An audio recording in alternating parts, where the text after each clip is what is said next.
Paz do Senhor, meus irmãos, em Cristo Jesus, que Deus abençoe a todos grandemente. Estamos mais uma vez iniciando mais um momento de ensino da Palavra de Deus, transmitido no Facebook da nossa igreja, Igreja da Multiforme Graça de Deus. E estamos a aprender das Escrituras Sagradas, todas as sextas, a partir das 18h30, nós estamos aprendendo um pouco mais da Bíblia. E estamos dando continuidade à maratona apocalíptica. Estamos já no capítulo de número 15, né? Finalizamos o capítulo de número 14 no ensino passado.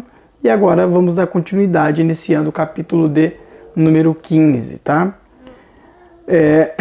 Quero já estar iniciando a leitura do verso de número 1 do capítulo 15, que diz assim: E vi outro e grande e admirável sinal no céu, 7 anjos que tinham as 7 últimas pragas, porque nelas é consumada a ira de Deus. Aqui, neste verso, João ele está tendo a segunda série de visões, né, como nós já aprendemos, e aqui ele está na terra, tendo visão ali das coisas que Deus tem a mostrar para ele, dos últimos acontecimentos em relação ao Apocalipse. E ele fala de um sinal, um grande sinal no céu, e ele fala de 7 anjos que tinha nas suas mãos ali, que tinha as 7 últimas pragas, e diz que nelas é consumada a ira de Deus. Este daqui é um prenúncio das 7 taças, as 7 taças da ira de Deus, que será derramada sobre a face da terra ali no período da grande tribulação, tá? Essas 7 taças, as 7 taças, ela é as 7 trombetas, tá? Alguns escatólogos acham que não, que as 7 taças não são as 7 trombetas, mas são 7 acontecimentos distintos. Já uma outra corrente escatológica já assegura que as 7 taças é de fato as 7 trombetas. O que nós podemos ver aqui é que é mais coerente, né, e mais preciso encarar as 7 taças como sendo também as 7 trombetas, tá? Porque quando João ele tem a visão das 7 trombetas, ele está lá no céu. Então ele não vê taças sendo derramadas porque ele está no céu. Só que agora ele estando na terra, ele não vê 7 trombetas, porque as trombetas foram tocadas no céu. Então ele vê as 7 taças sendo derramadas na terra, tá? Então quando cada anjo toca a sua primeira trombeta, outro anjo sai com uma taça e derrama ela sobre a terra. Seria isso, tá? Embora no texto não diga isso assim de maneira explícita, né? Mas é isso que nós entendemos. Então as 7 taças nada mais é do que as 7 trombetas. E isso ocorre no período da grande tribulação. Não se sabe se é nos 3 anos e meio inicial ou se é nos 3 anos e meio posterior ali, no caso quando o anticristo ele se rebela, né? Não se sabe quando será, mas ela ocorre no período da grande tribulação. Na verdade, a grande tribulação ela já começa quando abre o primeiro selo, que é o cavaleiro montado no cavalo branco, que é o anticristo, que já começa a grande tribulação. Mas os acontecimentos das trombetas não se sabe se ele é no período de 3 anos e meio inicial ou no período de 3 anos e meio, no caso, na parte final. Não se sabe quando será, porque a Bíblia não diz. Mas é no período da grande tribulação. Então, o verso de número 1 é o prenúncio já das 7 taças que serão derramadas sobre a terra. E aí nós entramos no verso de número 2. Só que no verso de número 2 nós vamos dar um salto dentro da cronologia, tá? E vi um como mar de vidro misturado com fogo, e também os que saíram vitoriosos da besta, e da sua imagem e do seu sinal, e do número do seu nome, que estavam junto ao mar de vidro, e tinham as harpas de Deus. Este verso de número 2, ele é um salto dentro da cronologia, tá? No verso de número 1, está prenunciando ali o derramamento das 7 taças, ou seja, as 7 taças estão para ser derramadas. De repente, no verso de número 2, o que João faz é dar um salto dentro da cronologia. Então ele pula do período das taças para um período pós-taça. O verso de número 2, ele ocorre quando as taças já foram derramadas, tá? Então você vê que o verso de número 1, ele está prenunciando que a taça vai ser derramada. No verso de número 2, as taças já foram derramadas, entendeu? Então é um salto na cronologia. Só que depois ele vai voltar no início das taças de novo e para começar a derramar as taças, tá? Então para você já ir entendendo. Bom, aqui fala do mar de vidro misturado com fogo. Quando se fala de mar dentro da escatologia apocalíptica, está falando de povos, tá? A Bíblia, quando fala de mar, no seu simbolismo, está falando de povos. O mar de vidro aqui é o povos salvos, tá? Misturado com fogo, porque fogo ele arremete à questão de tribulação, de sofrimento, perseguição e juízo. Então esse povo aqui é um povo que foi salvo dentro do período da grande tribulação. Até o texto, acho que diz aqui, cadê? Que também os que saíram vitoriosos da besta e da sua imagem e do seu sinal e do número do seu nome. Ou seja, são pessoas que passaram pelo período da grande tribulação, que não adoraram a besta e não adquiriram a marca da besta. Estes foram salvos, né? Não é noiva, porque a noiva é a igreja arrebatada, e aqueles que ressuscitaram em Cristo. Estes são a noiva e já estão nas bodas do Cordeiro. Esses salvos aqui é igreja também, mas não é noiva, tá? Então eles foram salvos no período da grande tribulação. Então eles não adoraram a besta, não serviram ao anticristo. Verso de número 3. E cantavam um cântico de Moisés, servo de Deus, e o cântico do Cordeiro, dizendo: Grandes e maravilhosas são as tuas obras, Senhor Deus Todo-Poderoso. Justo e verdadeiro são os teus caminhos, ó Rei dos santos. Verso de número 4. Quem te não temerá, ó Senhor, e não magnificará o teu nome? Porque só tu és santo, por isso todas as nações virão e se prostrarão diante de ti. Porque os teus juízos são manifestos. O verso de número 3 e o verso de número 4, que nós lemos agora, é a adoração dos salvos da grande tribulação. Então são os salvos do período da grande tribulação adorando a Deus. Então não é um trecho, não são versos que carecem de uma exaustiva interpretação, tá? Não há necessidade, é uma adoração. Verso de número 5. E depois disto olhei e eis que o templo do tabernáculo do testemunho se abriu no céu. Outro verso auto-interpretativo, né? Então você lê Apocalipse 15, verso de número 5, esse verso que nós lemos aqui, o verso já interpreta ele mesmo, né? Abriu o céu e ali ele viu o templo do tabernáculo do testemunho. Não tem o que dizer aqui, tá bom? Verso de número 6. E os 7 anjos que tinham as 7 pragas saíram do templo, vestidos de linho puro e resplandecente, e cingidos com cintos de ouro pelo peito. Aqui são 7 anjos que têm as 7 pragas, tá? Então tocou-se a trombeta, o anjo pega ali a sua taça e derrama por sobre a face da terra. São 7 anjos. Então este verso também é auto-interpretativo. Então são 7 anjos vestidos ali de linho puro, cinto de ouro, saindo do céu com suas taças para derramar ela sobre a terra, tá bom? Verso número 7.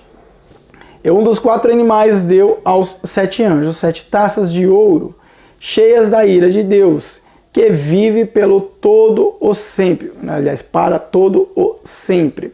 Quem é esses 4 seres viventes aqui, ou 4 animais? Esses são seres viventes que estão na presença de Deus. Lembre-se que quando João ele entra no céu pela primeira vez ali, ele dá de frente com o trono de Deus, e ele vê ali os 4 seres viventes, tá? E esses 4 seres viventes ali são seres ali que nós vemos no livro de Ezequiel, bem parecido, né, pelo menos, né, de Isaías, né? E estes seres viventes aqui, eles estão diante do trono de Deus. E a Bíblia diz que ele tem, né, cabeça, são 4 faces, né? Uma face de touro, outra face de boi, né, em algumas traduções, outra face de homem, face de águia e face de leão. Então é um desses seres viventes aqui que deu para João, aliás, que deu para João não, é um desses seres viventes aqui que deu as taças para os anjos, tá bom? Vamos lá, verso de número 6 que nós lemos, isso, né? Não, foi o verso de número 7 que nós lemos. Vamos ler o verso de número 8. E o templo encheu-se com a fumaça da glória de Deus e do seu poder. Ninguém podia entrar no templo até que se consumassem as 7 pragas dos 7 anjos. Então são anjos que têm ali as taças para derramar sobre a face da terra. E até que isso ocorra, aconteça, o templo que está no céu, esse templo ele é simbólico, tá? João de fato viu um templo lá. É difícil dizer se quando nós chegarmos lá o templo vai estar lá ou não, difícil falar. Mas aqui ele trabalha muito com o simbolismo, tá bom? Pode ser que seja um templo literal, que de fato esteja lá, não tem como saber. Mas aqui João ele vê o templo ele se enchendo, né? Ali da glória de Deus. Tá? Esse é o verso número 8. Então ele se enche de fumaça da glória de Deus e do seu poder. Ninguém pode entrar no templo até que se consume as 7 pragas dos 7 anjos. Ou seja, tem algo para ser concluído, para que depois as pessoas consigam entrar no templo. Né? As pessoas ou seres, a Bíblia não fala quem. Né? É isso que a Bíblia está falando. Só que se nós olharmos para este verso aqui, nós vamos ser obrigados a olhar para o Antigo Testamento de quando o tabernáculo foi inaugurado e quando o templo de Salomão foi inaugurado. Quando o tabernáculo foi inaugurado, a glória de Deus também encheu. A fumaça, tinha uma fumaça, né, sobre ali uma nuvem sobre o tabernáculo e também ninguém podia entrar. Quando o templo de Salomão foi inaugurado, da mesma maneira, a glória de Deus, né, o poder de Deus encheu ali todo o templo e as pessoas não conseguiam entrar, aqueles que estavam ali, a Bíblia diz que os sacerdotes, né, não conseguiam permanecer em pé, enfim, tamanha era a glória de Deus. O que está acontecendo aqui neste verso é exatamente a mesma coisa, manifestação do poder e da glória de Deus, é a presença de Deus. Verso de número 8, isso que nós lemos. Agora, aqui nós estamos finalizando o capítulo de número 15. O capítulo de número 15, ele não é amplo, né? Ele aqui conta com 8 versículos. Eu expliquei no início, né, como é que funciona ali a cronologia. Tem o prenúncio das 7 taças, de repente dá um salto cronológico, pula todas as taças e já está lá na frente, depois das taças derramadas. E começa a discorrer sobre ali os santos salvos e tal. Aí, de repente, neste verso agora de número 16, aliás, dentro do verso número 15, do capítulo número 15 ainda, João ele volta a falar ali do início, os anjos recebendo as taças para serem derramadas, tá? Agora, o capítulo de número 16, que nós vamos entrar, ele já fala das 7 taças que vão ser derramadas sobre a face da terra, tá? Então aqui nós voltamos novamente dentro de uma suposta cronologia, tá? Que na verdade Apocalipse não está cronologicamente correto, os irmãos sabem disso. Então vamos agora falar das 7 taças a serem derramadas, que eu já disse no início do vídeo, que são as 7 trombetas. Vamos lá.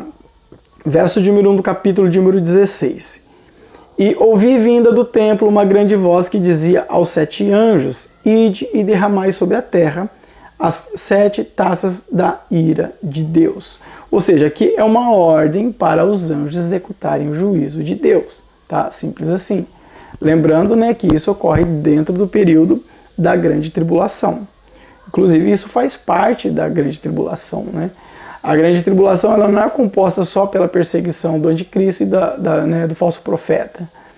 Não é só composta por isso, mas é composta também por acontecimentos provindo do juízo de Deus, né, que é a ira do cordeiro, ali na manifestação dos selos abertos, 7 selos, e da ira de Deus através das trombetas e das taças. Então, agora vamos falar da primeira taça, está no capítulo 16 e o versículo de número 2. E foi o primeiro e derramou, foi o primeiro e derramou a sua taça sobre a terra. Esse primeiro é o anjo, tá?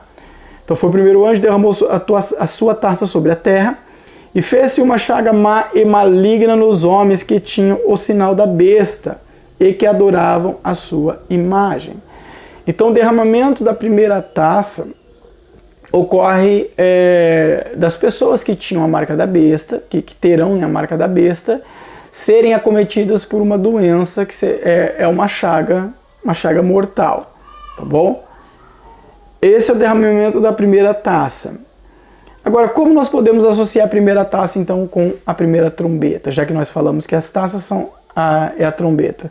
Lembrando que as taças, ela é vista da terra, né? O João está na terra. As trombetas ele viu enquanto estava no céu. No céu ele não vê taça porque ele está no céu. Então ele vê só trombeta, porque a trombeta é tocada no céu. A taça é derramada na terra. Então João está no céu, então ele não vê taça, vê só trombeta. Quando ele já está na terra, que é nesse caso aqui, ele vê só taça, mas não vê trombeta, porque a trombeta foi tocada no céu, e ele não está no céu, ele está na terra. Então agora ele vê a taça, tá bom? Então a primeira taça derramada. Como nós associamos isso com a primeira trombeta? Quando nós voltarmos lá então no capítulo de número 8, verso 7 de Apocalipse, eu vou fazer a leitura do verso, que fala sobre a primeira trombeta, que nós já falamos sobre isso, tá? Mas só para a gente associar a primeira taça. O primeiro anjo tocou sua trombeta e houve saraiva e fogo misturado com sangue, e foram lançados na terra, que foi queimada na sua terça parte. Queimou-se a terça parte das árvores e toda a erva verde foi queimada. Então note que na primeira taça derramada, há chagas malignas sobre os adoradores da besta, aqueles que serviram o anticristo. E na primeira trombeta, que foi tocada lá no capítulo número 8, há fogo e saraiva caindo por sobre a face da terra. Então como que nós vamos associar a primeira trombeta com a primeira taça, já que é a mesma coisa?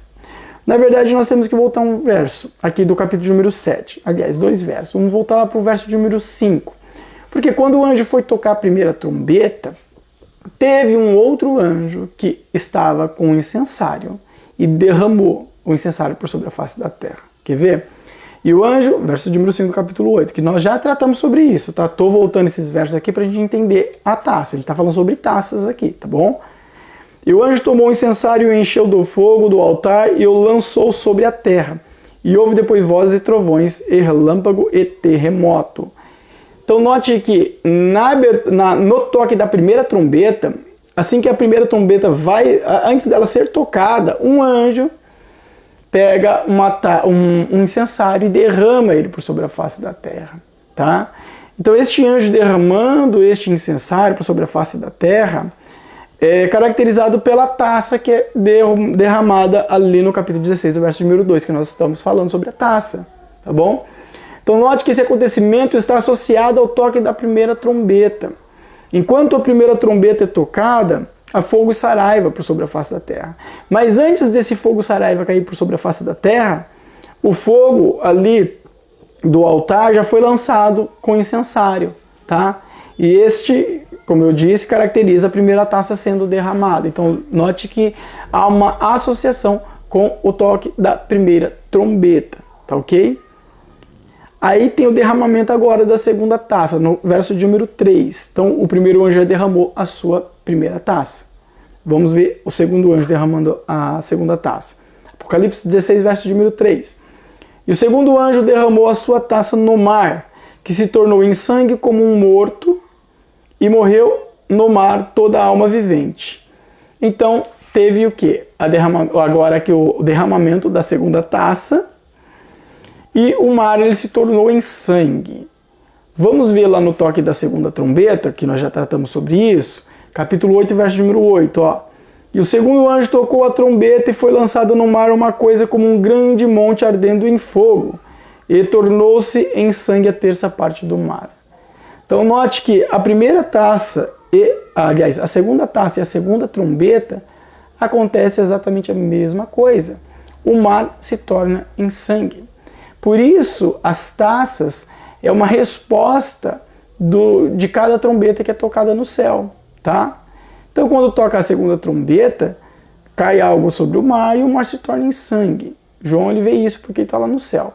Só que estando ele na terra agora, ele vê o outro anjo derramando a taça, tá? Então, quando o anjo toca a trombeta lá, o outro anjo pega a taça e vem e derrama sobre a terra. Quando ele derrama a taça, há o quê? Isso que nós lemos aqui na segunda trombeta, né? Que é lançado no mar uma coisa como ardendo em fogo. Então, as águas do mar tornam-se em sangue, como diz a taça, né? A segunda taça e também a segunda trombeta, tá bom? Então, aqui é o derramamento da segunda taça. Então, o mar se torna em sangue. Vamos para a terceira taça. Está em Apocalipse 16 e o verso de número 4.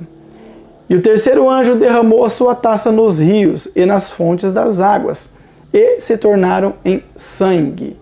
Note que a segunda taça, o mar se tornou em sangue. Na terceira taça, o rio se torna em sangue. Vamos voltar lá no toque da terceira trombeta, para ver se tem a ver com a terceira taça mesmo. Ó, Apocalipse 8, verso de número 10 e 11. Ó. E o terceiro anjo tocou a sua trombeta e caiu do céu uma grande estrela ardendo como uma tocha, caiu sobre a terça parte dos rios e sobre a fonte das águas. E o nome da estrela era Absinto, e a terça parte das águas tornou-se em absinto. E muitos homens morreram das águas porque se tornaram amargas. Note então que no derramamento da terceira taça, a terceira taça atinge os rios. E o que a terceira trombeta faz? Atinge os rios também. Só que a diferença aqui, como o ângulo de visão é diferente, então João ele relata de uma maneira diferente. Porque na terceira taça, João, ele fala da aparência da água do rio. Ele fala que tornou-se em sangue. Na terceira trombeta, ele já não fala da aparência da água, mas ele fala do gosto da água, né? do sabor da água. Ele fala que a água está amarga, tá? Então, na taça ele fala da aparência, na trombeta ele fala do gosto da água. Então, a terceira trombeta e a terceira taça, elas estão associadas também. Então, enquanto a segunda taça e a segunda trombeta atinge o mar, a terceira taça e a terceira trombeta atinge os rios, tá bom? Então, nós falamos aqui agora da terceira taça. Vamos para agora, depois da terceira taça, que é mencionada aqui no capítulo de número 8, não, perdão, no capítulo de número 16, verso de número 4, depois da terceira taça, eu acho que eu estou pulando um verso aqui. Isso. Depois da terceira taça, que é do verso de número 4, não estou pulando o verso não, tá?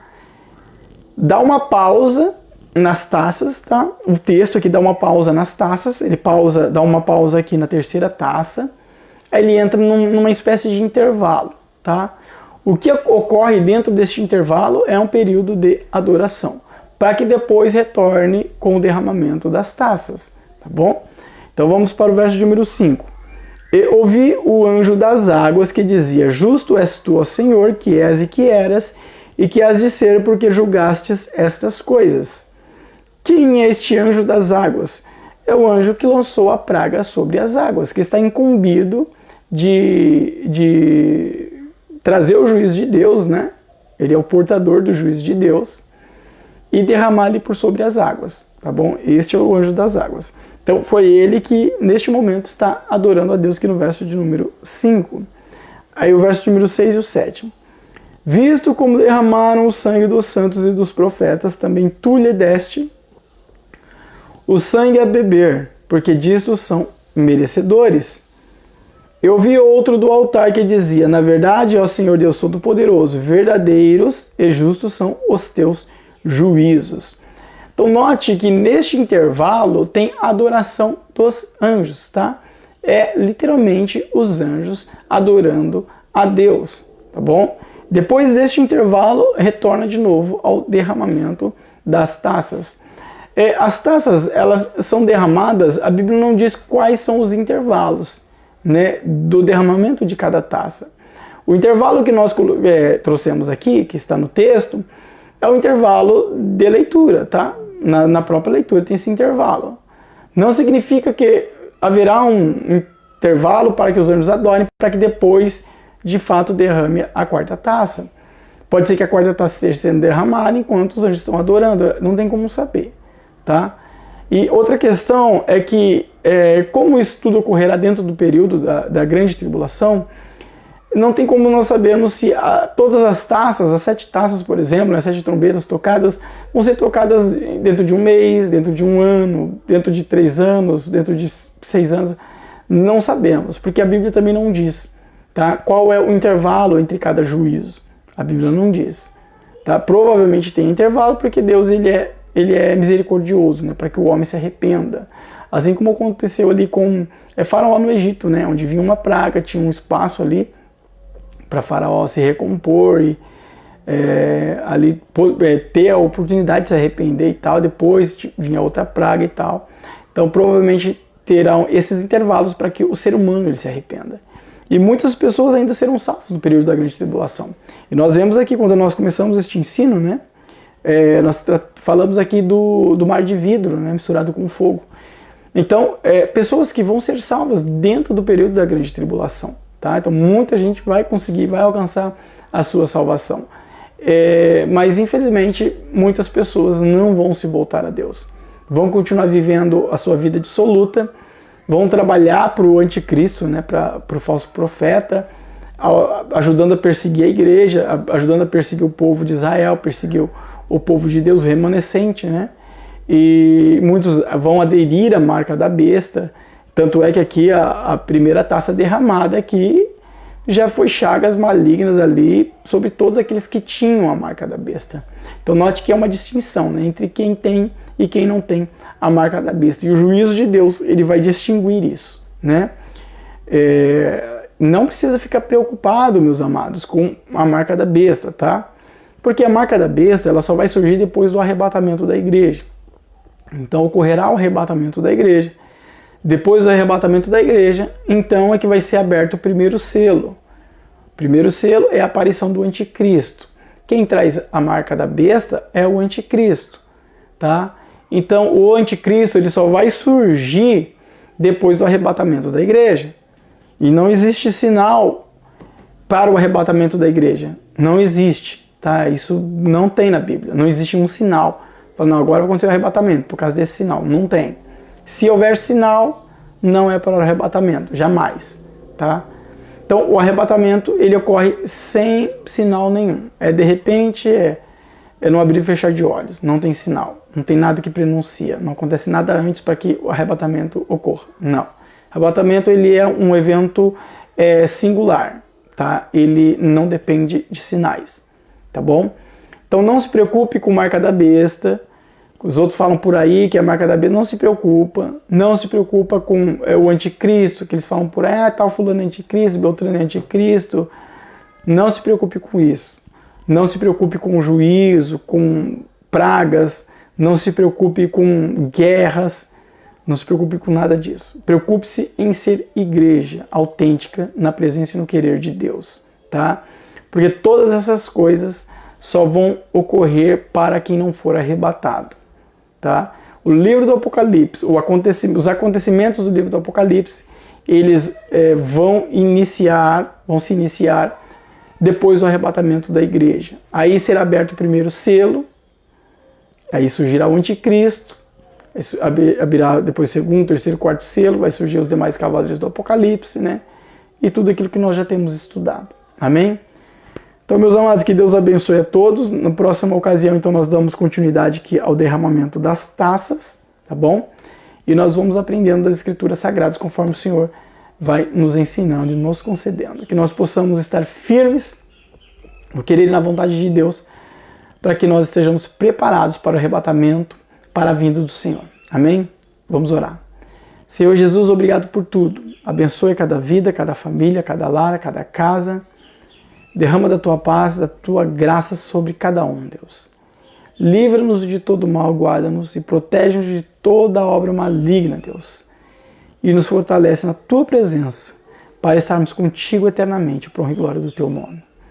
Que a graça de nosso Senhor Salvador Jesus Cristo, o amor de nosso Deus, nosso eterno Pai, a comunhão e consolação do Espírito Santo reine em cada coração, que nós possamos todos dizer amém. Deus abençoe a todos grandemente, amados. Fiquem na paz.